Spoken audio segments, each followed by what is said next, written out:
Buenos días. Lima a tientas. Eran las 8 de la noche del mes de noviembre de este año y me encontraba en la acogedora ciudad de Colonia, en Alemania, cuando un amigo mío, y también escritor peruano, me mostró un catálogo de un futuro plan lector para el año 2013, en donde figuraba uno de sus libros. Revisé el catálogo y me di con la feliz sorpresa de que conocía a todos los escritores de aquel futuro plan lector, pero en especial se encontraba un libro de cuentos del cual no había tenido noticias antes. El libro se llama Lima a tientas y pertenece a un buen escritor y redactor llamado Richard Primo Silva. Richard Primo es narrador por vocación y periodista ocasional. Ejerce la docencia en lengua, literatura y redacción básica y superior. Ha publicado otros libros como Epistolario de Javier en el 2005, libro de cuentos y 2 textos de gramática y redacción que llevan por títulos Ortografía para Todos 2006 y La magia de las palabras del año 2000. Además, ocupó el segundo lugar en el concurso de cuentos Las 1000 palabras de la revista Caretas y obtuvo el primer premio en el concurso Julio Ramón Ribeiro de Lima. Leyendo este libro, he tenido muchas sorpresas, pues he conocido al Richard narrador, quien es muy diferente del Richard de la vida cotidiana. La magia de la literatura hace que nuestra pluma cree voces que muchas veces son totalmente opuestas a nuestro yo exterior y que a la vez nos deslumbran con esa manera de narrar. El libro consta de 11 cuentos. 10 de ellos muestran la vida del limeño en esa ciudad tan variopinta y que cada anécdota, por más simple que parezca, puede ser convertida en una narración literaria. Y un cuento aislado del libro aborda el tema mítico andino. Richard Primo utiliza una narración sencilla para llegar a su lector y conserva una marcada influencia del realismo urbano adquirido seguramente de sus lecturas de los narradores de la generación del 50. Empezando por el título, Lima a tientas. Es evidente que el autor nos muestra una Lima diversificada, desde sus personajes hasta sus acciones. Lima nunca puede ser una ciudad que pueda ser definida en simples palabras. La diversidad de Lima lo constituye su gente, su geografía y su modo de vida. He de ahí que el mismo autor nos muestra partes de la vida limeña en donde el lector no solo los ojos le sirven para imaginar ese mundo, sino que Primo Silva nos hace palpar y sentir esa ciudad enorme que muchas veces tenemos que ser como el ciego o como el hombre inmerso en la oscuridad que tiene que guiarse de otras maneras para reconocer su alrededor. Lima a tientas es un libro en donde cada historia es una vida inmersa en la confusión, el engaño y la desolación. En cuanto a las similitudes entre los relatos, hemos encontrado 4 ejes temáticos principales. Al primero lo hemos denominado terrorismo y rebelión. En ese primer eje se ubican los cuentos Jugando a que sí se puede, Tiempos difíciles y Un fracaso más importa. Esos 3 cuentos manejan una atmósfera similar. Aquí encontramos la vida del policía, su lucha con el día a día y su manera de actuar frente a las rupturas del orden. Precisamente, esa es la primera historia en donde un policía tiene que luchar para reprimir una protesta acalorada. Sin embargo, el protagonista no actúa como un policía quien se interesa por equilibrar el orden, sino también movido por sus sentimentalismos. Los cuentos siguientes, Tiempos difíciles y Un fracaso más importa, son narraciones que nos arrastran a la tristeza de recuerdos difíciles entre la década del 80 y del 90.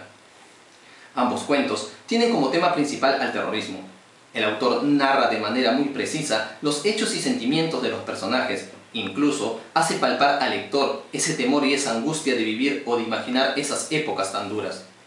Tiempos difíciles revela desde su título la vida tan penosa que lleva una joven pareja. El autor dibuja con realismo esas épocas de finales de los 80, en donde se tenía que hacer las colas inmensas para poder comprar alimento y cómo muchas veces algunas personas utilizaban la necesidad de la gente para enriquecerse.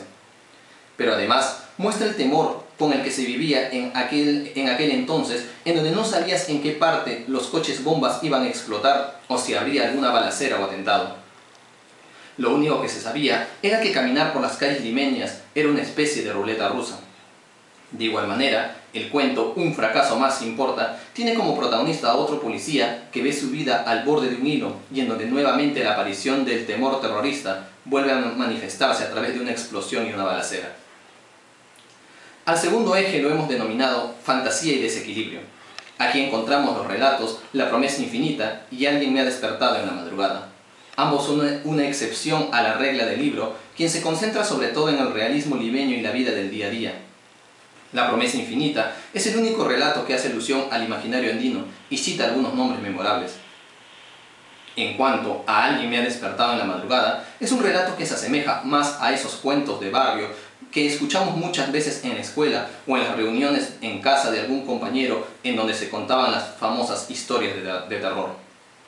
Este relato muestra la vida monótona de un trabajador limeño, quien su realismo es fracturado por un hecho extraño que le ocurre a las 3 de la madrugada y que él mismo ha percibido como fuera de lo común. Pero la confirmación final, por parte de otro personaje, hace que se produzca la confusión y el ligero asombro o hasta temor del lector, quien recuerda en ese momento historias urbanas como La chica de la carretera o El saco en la cruz.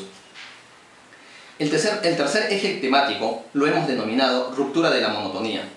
Me aventuro a decir que en este eje y en los cuentos que lo conforman hay rasgos notorios autobiográficos.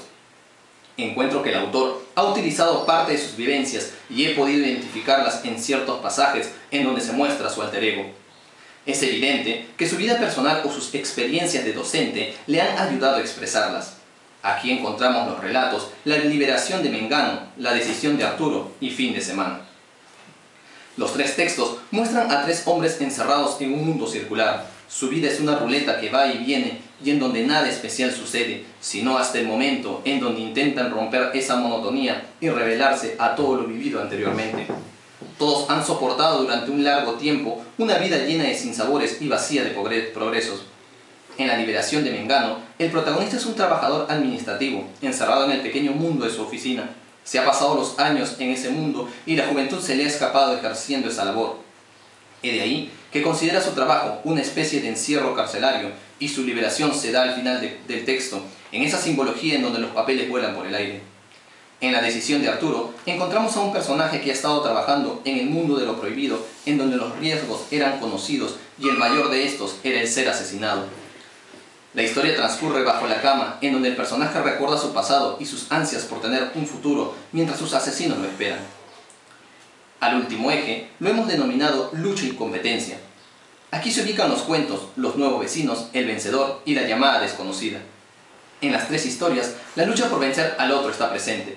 Los nuevos vecinos es el cuento más ribeiriano del texto. Vemos una clara influencia de Tristes querellas en la vieja quinta, pero también encontramos expuesto el tema de la marginación y la discriminación.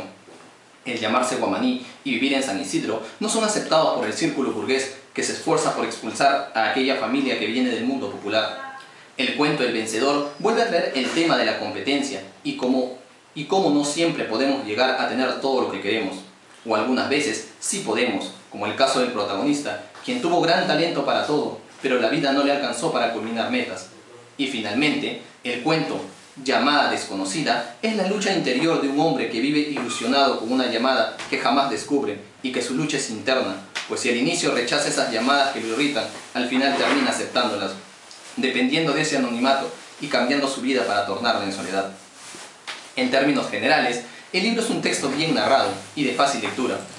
Estoy seguro, Richard Primo, de que tu libro será gozado y comentado por los alumnos y profesores en el trabajo del Plan Lector. Ciertamente, eres un narrador por vocación y espero puedas seguir creando e inspirándote en la vida limeña. Aquella vida que muchos ven como un espacio de supervivencia y monotonía, pero en donde el escritor sabe encontrar en la simpleza su fuente de inspiración. La capital limeña es un bastión para miles y miles de historias y tú, Richard, has descubierto ese buen camino. Sigue adelante. Muchas gracias.